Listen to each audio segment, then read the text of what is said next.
아모스 6장 1절부터 14절입니다. 화 있을진저 시온에서 교만한 자와 사마리아 산에서 마음이 든든한 자, 곧 백성들의 머리인 지도자들이여. 이스라엘 집이 그들을 따르는도다. 너희는 갈레로 건너가 보고 거기에서 큰 하맛으로 가고 또 블레셋 사람의 가드로 내려가라. 너희가 이 나라들보다 나으냐? 그 영토가 너희 영토보다 넓으냐? 너희는 흉한 날이 멀다 하여 포악한 자리로 가까워지게 하고 상하상에 누우며 침상에서 기지개 켜며 양떼에서 어린 양과 우리에서 송아지를 잡아서 먹고 비파 소리에 맞추어 노래를 지절거리며 다윗처럼 자기를 위하여 악기를 제조하며 대접으로 포도주를 마시며 귀한 기름을 몸에 바르면서 요셉의 환난에 대하여는 근심하지 아니하는 자로다. 그러므로 그들이 이제는 사로잡히는 자 중에 앞서 사로잡히리니 기지개 켜는 자의 떠드는 소리가 그치리라. 만군의 하나님 여호와의 말씀이니라. 주 여호와가 당신을 두고 맹세하였노라. 내가 야곱의 영광을 싫어하며 그 궁궐들을 미워함으로 이 성읍과 거기에 가득한 것을 원수에게 넘기리라 하셨느니라. 한 집에 10사람이 남는다 하여도 다 죽을 것이라. 죽은 사람의 친척 곧 그 시체를 불사를 자가 그 뼈를 집 밖으로 가져갈 때에 그 집 깊숙한 곳에 있는 자에게 묻기를 아직 더 있느냐 하면 대답하기를 없다 하리니 그가 또 말하기를 잠잠하라. 우리가 여호와의 이름을 부르지 못할 것이라 하리라. 보라, 여호와께서 명령하심으로 타격을 받아 큰 집은 갈라지고 작은 집은 터지리라. 말들이 어찌 바위 위에서 달리겠으며 소가 어찌 거기서 밥 깔겠느냐. 그런데 너희는 정의를 쓸개로 바꾸며 공의의 열매를 쓴 쑥으로 바꾸며 허무한 것을 기뻐하며 이르기를 우리는 우리의 힘으로 뿔들을 취하지 아니하였느냐 하는도다. 만군의 하나님 여호와의 말씀이니라. 이스라엘 족속아, 내가 한 나라를 일으켜 너희를 치리니 그들이 하맛 어기에서부터 아라바 시내까지 너희를 학대하리라 하셨느니라. 아모스 6장 말씀을 나누었습니다. 오늘 말씀은 1절 말씀에 화 있을진저 시온에서 교만한 자와 사마리아 산에서 마음이 든든한 자, 곧 백성들의 머리인 지도자들이여 라고 하고 있습니다.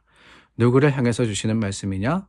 백성의 지도자들, 그러니까 왕을 비롯하여서 정치적인 지도자들, 또한 더 나아가서는 이 종교적인 지도자들에게 하나님이 주시는 말씀을 아모스는 선포하고 있습니다. 무슨 말씀이냐? 그들의 책임을 묻는 말씀이십니다. 14절 말씀을 보니까 아수르를 들어서 하나님께서 이들을 심판하실 때 한 나라를 일으켜라고 하셨죠. 한 나라를 일으켜, 이 나라가 아수르인 것을 우리는 알고 있습니다. 그런데 그럴 때 어떤 일이 있느냐? 7절 말씀을 보니까 그들이 이제는 사로잡히는 자 중에 앞서 사로잡히리니 라고 했습니다.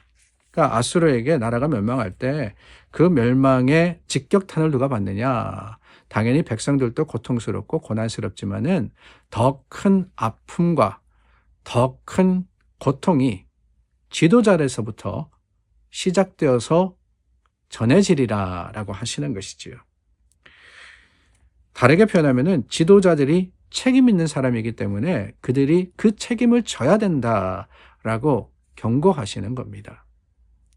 나라가 이 지경이 되도록, 아니 이 지경이라고 했을 때 오해하지는 마시기를 바랍니다.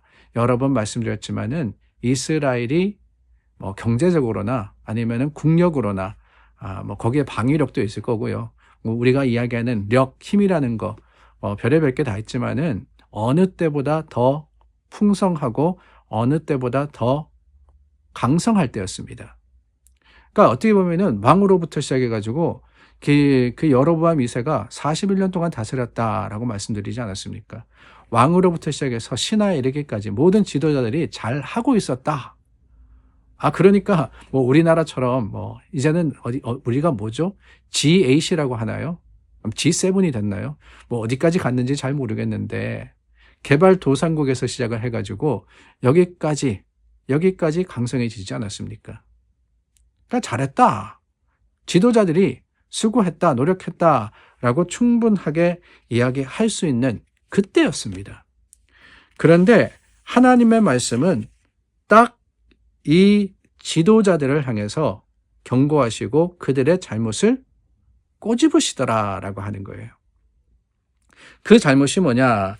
4절 말씀입니다. 상하상에 누우며 침상에서 기지개 켜며 양떼에서 어린 양과 오리에서 송아지를 잡아서 먹고라고 했습니다.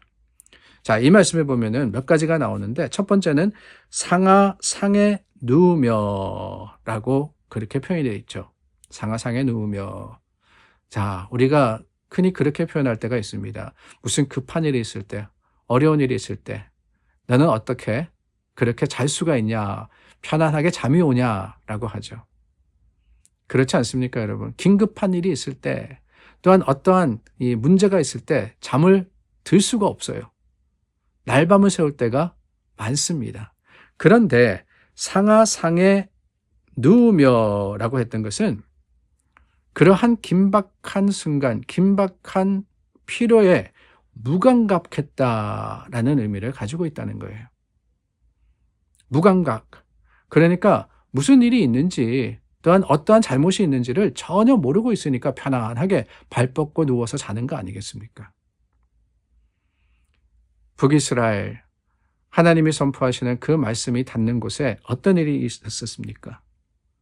다름이 아니라 여러 빈곤한 사람들이 더 많은 고통을 받고 있었고 여러 사람들이 아픔 가운데 어떻게 할 바를 알지 못하는 일이 벌어지고 있지 않았습니까?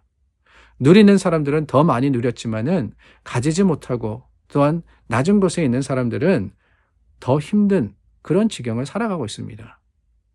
그런데 이러한 사람들을 도울 수 있는 힘과 능력이 어디에 있었느냐? 그것이 바로 지도자들에게 있었다는 거예요.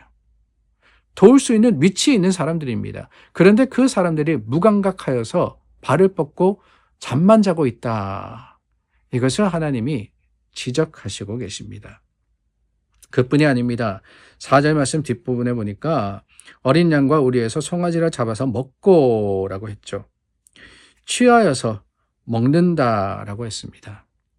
이 말은 뭐냐? 다른 사람들이 굶든 아니든 나는 상관없다. 무책임한, 무감각한 그들의 무책임을 또한 지적하시는 겁니다. 내가 편안하면 됐다는 거예요. 내가 편안하면. 어느 때보다 더 화려하게, 어느 때보다 더 편안하게 살 수 있는 그런 환경에서 지내고 있던 사람들 아니겠습니까? 지도자들이니까 얼마나 많은 것을 누렸겠어요. 그런데 그들을 향해서 하나님은 뭐라 그러시느냐? 니네들이 먹고 마신다 그래가지고 그것이 다라고 생각하는구나 라고 지적을 하십니다. 하나님이 우리에게 복 주시는 것은 맞습니다. 하나님께서 우리에게 필요를 따라서 채워주시고 넉넉하게 주십니다. 그런데 우리가 기억해야 하는 한 가지가 있죠. 거기에는 책임이 있다라는 사실 말입니다. 무슨 책임이냐? 나누어야 하는 책임이 있는 거예요. 그래서 늘 말씀드리지만 교회는 안으로 모이는 곳이 다가 아닙니다. 밖으로 흩어져야 하는 거예요. 하나님의 주신 것을 계속해서 나누어야 되는데 사실 그게 참 힘듭니다. 재정적으로 넉넉하지 않거든요.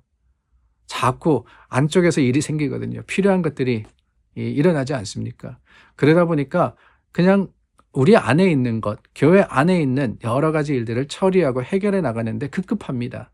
그러다 보니까 밖을 내다볼 수 있는 여유가 없을 때가 많아요. 그런데 여유가 생기면은 그러면 잘 할 수 있을 거냐? 그렇지 않더라고요. 여유가 있다 그래가지고 여태까지 자신만을 위해서 살던 사람이 남을 위해서 살게 되느냐? 안 그래요. 그렇지 않습니다. 제 경험으로는 그렇지 않았어요. 오히려 넉넉해지면은 그것으로 더 누리려고 하지 나누려고 하는 것이 아닌 것이 그것이 하나님이 보시는 이스라엘의 모습이었다라고 하는 것이지요. 그렇기 때문에 기지개를 켜며라고 했습니다. 이 기지개를 켜며라는 것은 게으르다라는 표현이 아니겠어요?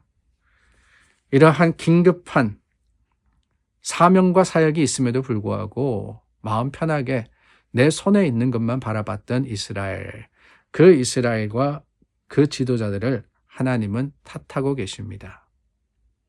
오늘 우리는 어떻습니까?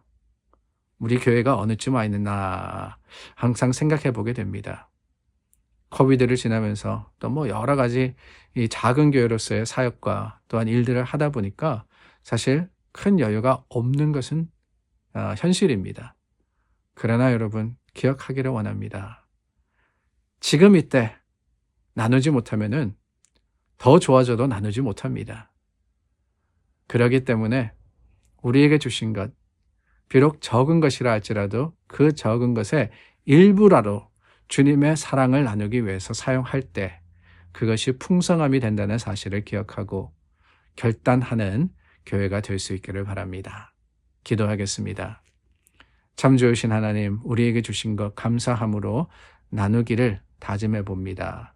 주님, 쉽지 않은 결단이나 그것이 하나님의 뜻이면은 이루어 주시고 또한 할 수 있게 하여 주시옵소서. 예수님의 이름으로 기도드립니다. 아멘. 오늘도 여러분의 삶에 나눔이 있기를 간절히 소망합니다. 기도하겠습니다.